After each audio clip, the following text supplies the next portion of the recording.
بسم اللہ الرحمن الرحیم۔ آج انشاءاللہ العزیز نظریہ پاکستان، مصنف ڈاکٹر غلام مصطفیٰ خان۔ اس سبق کے انشاءاللہ مکمل مشقی سوالات، خالی جگہیں، مرکزی خیال، خلاصہ، جملوں کی تشریح اور مختصر سوالات سے آگاہی حاصل کریں گے۔ غور سے سنیے گا، بورڈ کے پیپر میں اس میں سے بھی آتا ہی رہتا ہے۔ خالی جگہ بہت ہی امپورٹنٹ ہے، ہمارے پی ایس ٹی میں بھی یہی چیزیں پوچھی جاتی ہیں، میٹرک لیول پہ اور آگے انٹر لیول پہ بھی۔ تو پی ایس ٹی کے حوالے سے بھی بہت ہی امپورٹنٹ یہ سبق ہے، نظریہ پاکستان۔ پاکستان کا نظریہ کیا تھا، آئیڈیولوجی آف پاکستان، پاکستان کی آئیڈیولوجی، اس کے بارے میں ہم پڑھیں گے۔ ڈاکٹر غلام مصطفیٰ 1912 میں پیدا ہوئے ہیں اور وفات 2005، جبل پور ہندوستان میں پیدا ہوئے۔ ناظرہ قرآن گھر میں ہی پڑھا اور انجمن اسلامیہ ہائی اسکول میں ثانوی جماعت تک یعنی کہ میٹرک لیول تک تعلیم حاصل کی اور ایسا مزید تعلیم حاصل کرتے رہے۔ نظریہ پاکستان، امید ہے کہ آپ نے ایک دفعہ اس کا سبق پڑھ لیا ہوگا۔ آج انشاءاللہ العزیز اس کے کوشچن آنسر پڑھتے ہیں ہم۔ کچھ مختصر سوالات ہیں، اس کو ہم پڑھتے ہیں آخر میں۔ اس سے پہلے نظریہ پاکستان کے سبق کا خلاصہ اور مرکزی خیال دونوں ہی پڑھیں گے۔ اپنے دوست کو ایک خط لکھیے جس میں بتائیے کہ ہمیں نظریہ پاکستان کے تحفظ کے لیے کیا کرنا چاہیے۔ یہ بھی بہت امپورٹنٹ ہے۔ جب خطوط لکھیں گے اور آپ کو پڑھائیں گے، سمجھائیں گے انشاءاللہ، تو اس میں بتا دیا جائے گا کہ بھائی خط کیسے لکھتے ہیں، اس میں نظریہ پاکستان کے حوالے سے کیا کچھ لکھنا ہے۔ سوال نمبر 4، درذیل درست جواب پر صحیح کا نشان لگائیے۔ اسلام کی سربلندی کے لیے کھڑے ہوئے حضرت مجدد الف ثانی۔ نمبر ب ہے، ہندوؤں نے اردو زبان کے مقابلے میں قائم کی ہندی زبان۔ اس کے بعد پہلی جنگ عظیم 1911 میں چھڑی تھی، 1911۔ نظریہ پاکستان کا مقصد اسلامی و فلاحی مملکت بنانا، اسلامی اور فلاحی مملکت بنانا۔ ہمارا جینا مرنا ہونا چاہیے پاکستان کے لیے۔ اس کے بعد درذیل مثالوں پر غور کیجیے۔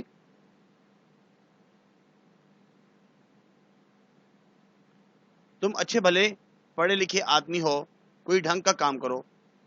وہ اچھا خاصا امیر آدمی ہے، پھر بھی اپنی غریبی کو روتا رہتا ہے۔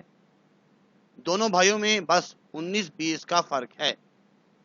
ان فکروں میں واوین کے درمیان الفاظ روزمرہ کی مثالیں ہیں۔ یہ واوین اس طرح جو واو کی طرح جو ہے انورٹڈ کاماز وغیرہ یہ جو دیے جاتے ہیں، یہ ہے واوین، یہ روزمرہ کی مثالیں ہیں۔ اس کے بعد سوال نمبر 5، اب آپ ذیل کی فکروں کو روزمرہ کے مطابق درست کیجیے۔ لگتا ہے اب اس شہر سے ہمارا پانی دانا اٹھ گیا ہے۔ تو اصل میں پانی دانی تو بلکہ دانا پانی، یہ جو ہے واوین کے اندر آئے گا۔ لگتا ہے اب اس شہر سے ہمارا دانا پانی اٹھ گیا ہے۔ اس کے بعد نمبر 2 ہے، ارے بھائی بہت دنوں بعد نظر آئے، کیا چال حال ہے۔ اصل میں کیا حال چال ہے، تو یہ حال چال جو ہے اس کو واوین میں لکھنا ہوتا ہے۔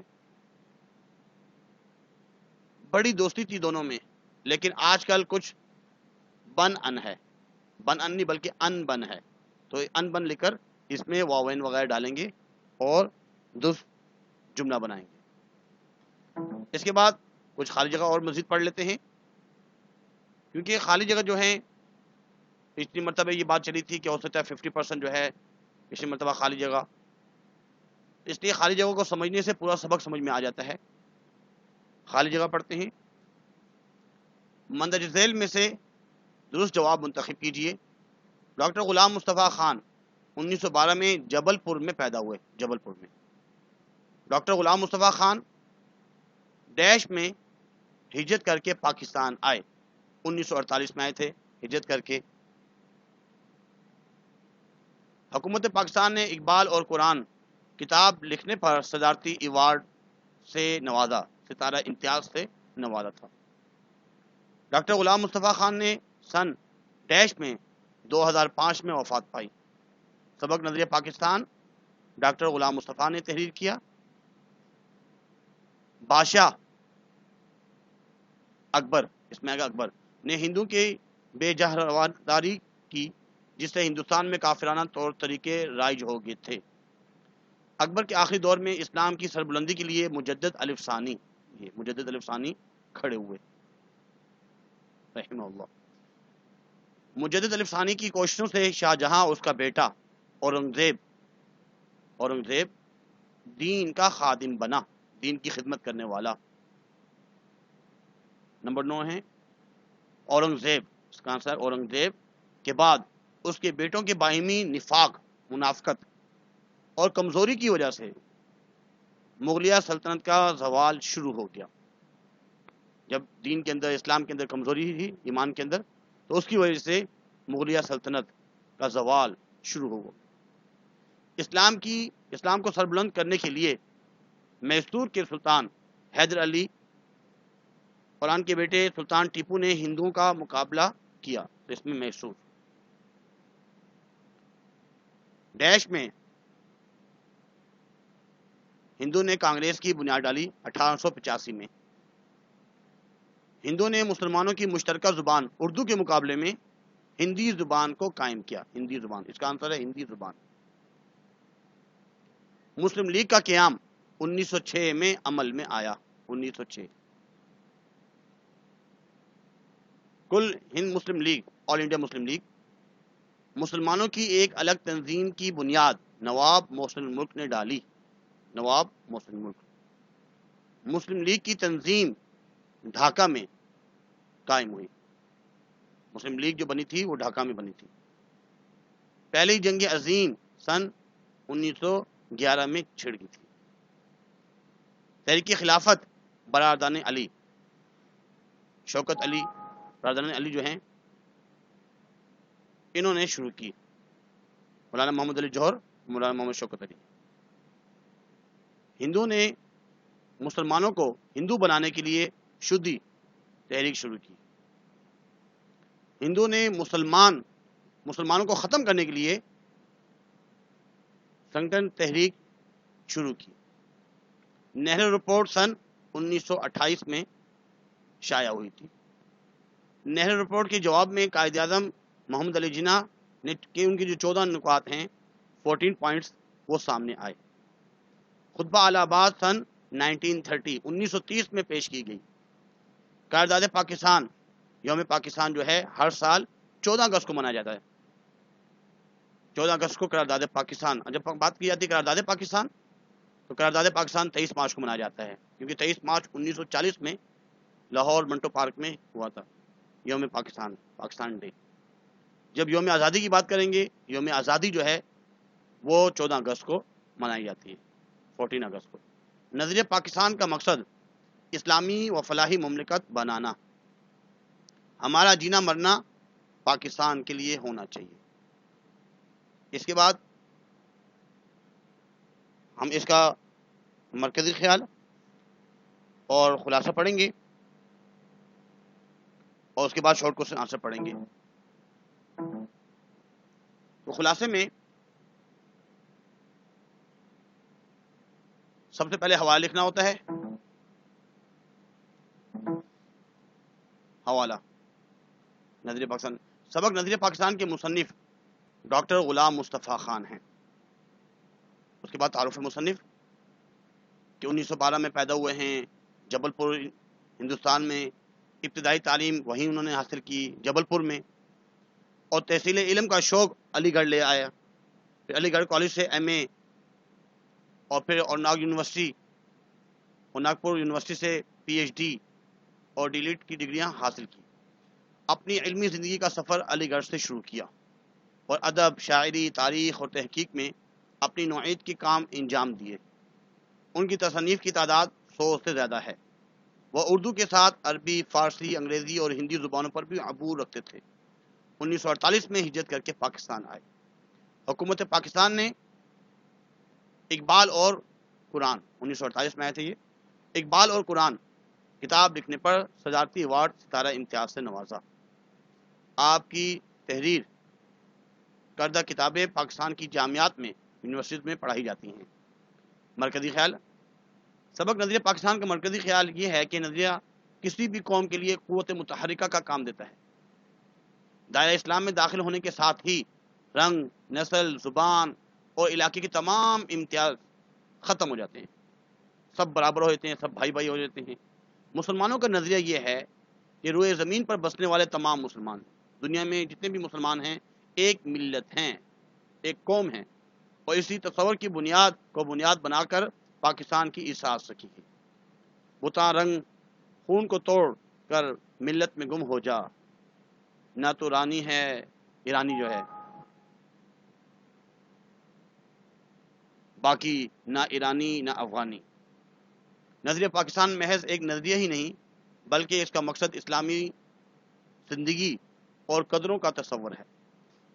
اس کا مقصد ہے کہ زندگی کو اس طور سے گزارا جائے، اس طریقے سے گزارا جائے کہ مساوات، عدل و انصاف، خدا ترسی اور اعلیٰ کردار کی جیتی جاگتی تصویر ہے۔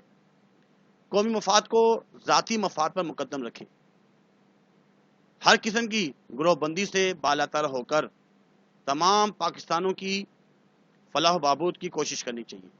بقول اقبال، اپنی ملت پر قیاس اقوام مغرب سے نہ کر، خاص ہے ترکیب میں قوم رسول صلی اللہ علیہ وسلم ہاشمی۔ اس کے بعد خلاصہ، سبق نظریہ پاکستان میں ڈاکٹر غلام مصطفیٰ نے نہایت عمدہ پیرائی میں نظریہ پاکستان کی وضاحت کی ہے۔ نظریہ پاکستان دراصل اسلامی قومیت کا نظریہ ہے جس کی بنیاد لا الہ الا اللہ پر ہے۔ یہ نظریہ رنگ و نسل اور وطن کی اہمیت کو ختم کر دیتا ہے اور ایک عقیدہ، ایک نظریہ، ایک کلمے کے پڑھنے والوں کو ایک لڑی میں پروڑ دیتا ہے کہ ہم سب مسلمان ایک برابر ہیں۔ نظریہ پاکستان کا مطلب یہی ہے کہ ایک عقیدہ اور ایک کلمے کے پڑھنے والے ایک جگہ جمع ہو جائیں، بلکہ ایک اہم مقصد یہ تھا کہ نئی مملکت ایک مثالی اسلامی حکومت قائم کرے جہاں اللہ کا قانون ہو اور جہاں کے لوگ اسلامی قاعدوں کے امین ہوں۔ غیر منقسم ہندوستان کے ہندوؤں کی ثقافت، مذہب، رہن سہن اور عقیدہ مسلمانوں سے بالکل مختلف تھا۔ اس کے علاوہ انہوں نے انگریزوں کے ساتھ مل کر نہ صرف مسلمانوں پر مظالم توڑے بلکہ ان کے کاروبار اور ملازمت وغیرہ سے محروم کر کے غلامانہ زندگی بسر کرنے پر مجبور کر دیا۔ ان حالات سے قیام پاکستان کا مطالبہ اور زیادہ شدت پکڑ گیا اور برصغیر کے مسلمانوں کے اتحاد کے آگے ہندوؤں اور انگریزوں کی ایک نہ چلی، اور قائد اعظم کی قیادت میں اللہ کے فضل و کرم سے ہمیں ایک آزادانہ مملکت پاکستان کی صورت میں حاصل ہوئی۔ پاکستان کے تحفظ اور بقا میں نظریہ پاکستان بہت اہمیت رکھتا ہے، جس کی روح سے ہماری زندگی دیانت، ہمدردی، اخوت اور عظمت کردار کی حاصل ہونی چاہیے۔ اتنے عرصے میں ہم نے جو ترقی کی ہے اس سے ملک کا شمار دنیا کے اہم ممالک میں ہوتا ہے۔ اگر ہم آئندہ بھی نظریہ پاکستان کو ملحوظ خاطر رکھیں تو ترقی کی راہوں پر گامزن رہیں گے۔ ہمیں ایسا کوئی اقدام نہیں کرنا چاہیے جس سے خدا اور اس کے رسول صلی اللہ علیہ وسلم کی پیروی نہ ہو۔ اس طرح ہم اللہ اور اس کے رسول کی ناراضگی سے محفوظ رہ سکتے ہیں۔ حرف آخر، لہذا مصنف کہتے ہیں کہ نظریہ پاکستان کا مقصد محض ایک حکومت قائم کرنا نہیں تھا، کیونکہ دنیا میں مسلمانوں کی حکومتیں اور بھی تھیں۔ اصل مقصد اسلامی اصولوں کی ترویج و اشاعت اور اہل علم کے لیے مثالی مملکت کا نمونہ فراہم کرنا ہے۔ ہمیں اپنے آباء و اجداد کے نقش و قدم پر چلنا چاہیے اور کوئی ایسا قدم نہیں اٹھانا چاہیے جس سے اللہ اور اس کے رسول صلی اللہ علیہ وسلم کے سامنے شرمندہ ہونا پڑے۔ وہ زمانے میں معزز تھے مسلمان ہو کر، وہ زمانے میں معزز تھے مسلمان ہو کر، اور تم خوار ہوئے تارک قرآن ہو کر۔ ہم نے قرآن مجید کو چھوڑ دیا ہے، اس وجہ سے آج ہم دنیا میں پریشانی اور ذلت کا سامنا کر رہے ہیں۔ اس کے بعد انشاءاللہ العزیز اب ہم اس کے مختصر سوالات کو پڑھیں گے۔ اس کے مختصر سوالات میں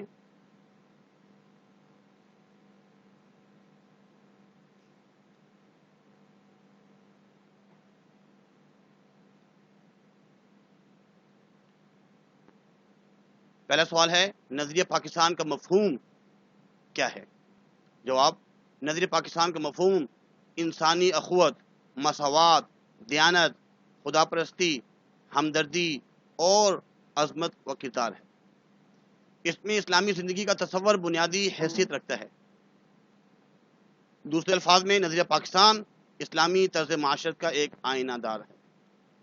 بے، شاہ ولی اللہ کی تحریک کا کیا مقصد ہے؟ مسلمانوں نے دین میں غیر اسلامی رسومات کو شامل کر لیا تھا۔ حضرت مجدد الف ثانی نے ان غیر اسلامی رسومات کے خلاف آواز بلند کی۔ شاہ صاحب کی تحریک کا مقصد مجدد الف ثانی کی اس تحریک کو مزید بڑھانا تھا۔ وہ چاہتے تھے کہ مسلمان قرآن کو ضابطۂ حیات سمجھ کر پڑھیں اور اس پر عمل کریں، اور اس طرح لادینی قوتوں کے خلاف صف بستہ ہوں۔ سر سید احمد خان کا ہندو اور مسلمان دونوں قوموں کے بارے میں کیا نظریہ تھا؟ سر سید احمد خان کا ہندو اور مسلمان دونوں قوموں کے بارے میں یہ نظریہ تھا کہ یہ دونوں قومیں عقیدہ، مذہب، تصور حیات، دین، رہن سہن اور رسم و رواج میں ہر اعتبار سے ایک دوسرے سے مختلف ہیں۔ ان کا دین جدا، ان کی تہذیب الگ، اور ان کی معاشرت ایک دوسرے سے بالکل مختلف ہے۔ اس لیے مسلمانوں کا ہندوؤں کے ساتھ کسی طور پر بھی خلوص اور پائیدار تعاون نہیں ہو سکتا۔ اس کے بعد کانگریس کا اصل مقصد کیا تھا اور مسلم لیگ کا قیام کیوں عمل میں آیا؟ 1885 میں ہندوؤں نے کانگریس کی یہ کہہ کر بنیاد ڈالی تھی کہ یہ جماعت ہندوستان کی ساری اقوام کے لیے ہے، لیکن ان کا اصل مقصد ان کے اپنے حقوق کا تحفظ تھا کہ ہندوؤں کو اپنے حقوق، ان کے رائٹس جو ہے ان کو ملتے رہیں۔ انہوں نے مسلمانوں کو ان کے کاروبار سے محروم کیا۔ ہندوستان کی مشترکہ زبان اردو کو ہٹا کر ہندی قائم کرنے کی کوشش کرنے لگے۔ جب مسلمانوں کو اس بات کا اندازہ ہو گیا کہ کانگریس مسلمانوں کی راہ میں مشکلات پیدا کر رہی ہے، تو انہوں نے اپنے حقوق اور مفاد کے تحفظ کے لیے ایک نئی تنظیم کی بنیاد 1906 میں مسلم لیگ کے نام سے ڈالی، جس کی بنیاد سر سید احمد خان کے ایک رفیق نواب محسن ملک نے ڈھاکہ میں ڈالی۔ اس کے بعد ہے، دنیا میں قومیت کی تشکیل کے دو بنیادی نظریات کون سے ہیں؟ دنیا میں قومیت کی تشکیل کی دو بنیادیں ہیں۔ ایک وہ جو مغربی مفکرین نے قائم کی، مغرب والوں نے، یورپ والوں نے، اور دوسری وہ جو رسول اللہ صلی اللہ علیہ وسلم کی قائم کی ہوئی ہے۔ اہل مغرب نے خاندانی، نسلی اور قبائلی بنیادوں میں ذرا وسعت پیدا کر کے قومیت کی بنیاد جغرافیائی حدود پر قائم کی، اور مسلمانوں کی قومیت جو لا الہ الا اللہ پر قائم ہے، یعنی یہ کہ نسل، رنگ اور وطن کی بنیاد پر نہیں، بلکہ ایک نظریہ، ایک عقیدہ، ایک کلمے کی بنیاد پر وجود میں آئی۔ اس کے بعد اگلا سوال ہے، مسلمانوں کی قومیت ایک نظریاتی قومیت کیوں ہے؟ جواب، مسلمانوں کی قومیت ایک نظریاتی قومیت اس لیے ہے کہ اس کی بنیاد لا الہ الا اللہ پر قائم ہے، اور اس قوم کا ہر فرد اللہ، اس کے رسول صلی اللہ علیہ وسلم کے بتائے ہوئے اصول زندگی پر عمل پیرا رہتا ہے، اور ایک مرکز کے تابع ہوتے ہوئے ایک کتاب کو مانتا ہے، قرآن مجید کو مانتا ہے، اور اس کا خدا واحد ہے اور ایک ہی اس کا رسول ہے، اور اس میں رنگ، نسل، علاقے یا زبان کا کوئی دخل نہیں۔ اس لیے یہ ایک نظریاتی مملکت ہے۔ امید کرتے ہیں کہ آج کا لیکچر آپ کو سمجھ میں آیا ہوگا، اور اس میں کچھ جملے وغیرہ بھی آتے ہیں، جملے کوئی خاص مشکل نہیں ہے، سبق ہی میں سے اگر سبق کو صحیح پڑھا جائے تو اس کی تشریح کرنا کوئی مشکل نہیں ہے۔ جیسے مثال کے طور پر اب پہلا پیراگراف ہی لے لیتے ہیں، وہ اقتباس بن کے آ سکتا ہے، جیسے یہ پیراگراف نمبر 1 بن سکتا ہے۔ مسلمانوں نے ہمیشہ رواداری کو اپنا شیوا بنایا ہے، اخوت، رواداری، مل جل کے رہنا، اس کو اپنا طریقہ بنا ہے، لیکن جب کفر و الحاد اپنا غلبہ حاصل کرنا چاہتے ہیں تو مسلمان اس کے مقابلے کے لیے ڈٹ کر کھڑا ہو جاتا ہے۔ بادشاہ اکبر کی بیجا رواداری اور ملک کی سیاست میں ہندوؤں کی عمل دخل کی وجہ سے ملک میں کافرانہ طور طریقے اس قدر رائج ہو گئے تھے کہ مسلمانوں کی آزادی خود ان کے دینی معاملات میں بھی ختم ہو گئی تھی۔ یہ مثال کے طور پر ایک پیراگراف ہے، اقتباس کی صورت میں آ سکتا ہے۔ ایسے ہی جملے وغیرہ بھی، جیسے یہ کہ ہے اسی زمانے میں شاہ ولی اللہ دہلوی اور ان کے صاحبزادوں نے مسلمانوں کی اخلاقی اور معاشرتی برائیوں کو دور کرنے کی تحریک شروع کی۔ جیسے اکبر نے جو دین لے کے آیا تھا اس کو ختم کرنے کے لیے، کیونکہ مسلمان دین سے دور ہوتے جا رہے تھے، تو مجدد الف ثانی نے ایک تحریک شروع کی، پھر ان کے بعد شاہ ولی اللہ نے اور پھر ان کے صاحبزادوں نے اس تحریک کو آگے بڑھایا۔ اس طریقے سے اسی میں سے جو ہے پیراگراف بھی آ سکتے ہیں اور جملے بھی آ سکتے ہیں۔ اگر سبق کو صحیح پڑھا ہوگا تو پیراگراف کو سمجھنا اور اس کو لکھنا کوئی مشکل نہیں ہے۔ آج کے لیے اتنا ہی کافی ہے۔ اگر ابھی تک آپ نے چینل سبسکرائب نہیں کیا، برائے مہربانی سبسکرائب کر لیجیے اور لائک بھی کیجیے، کمنٹس لازمی کیجیے گا کہ آج کا لیکچر کیسے لگا۔ اس کے علاوہ کوئی بات پوچھنی ہو اردو کے حوالے سے، اسلامیات کے حوالے سے، ڈسکرپشن میں تمام جتنی بھی ویڈیو ہم نے اپلوڈ کی ہیں اردو اور اسلامیات کی، وہ ڈسکرپشن میں اس کے لنکس موجود ہیں۔ مزید آگے بھی شیئر کیجیے تاکہ دوسروں کو بھی فائدہ ہو۔ آج کی اتنا ہی کافی ہے۔ اللہ حافظ۔ وما علینا الا البلاغ المبین۔ جزاکم اللہ خیر۔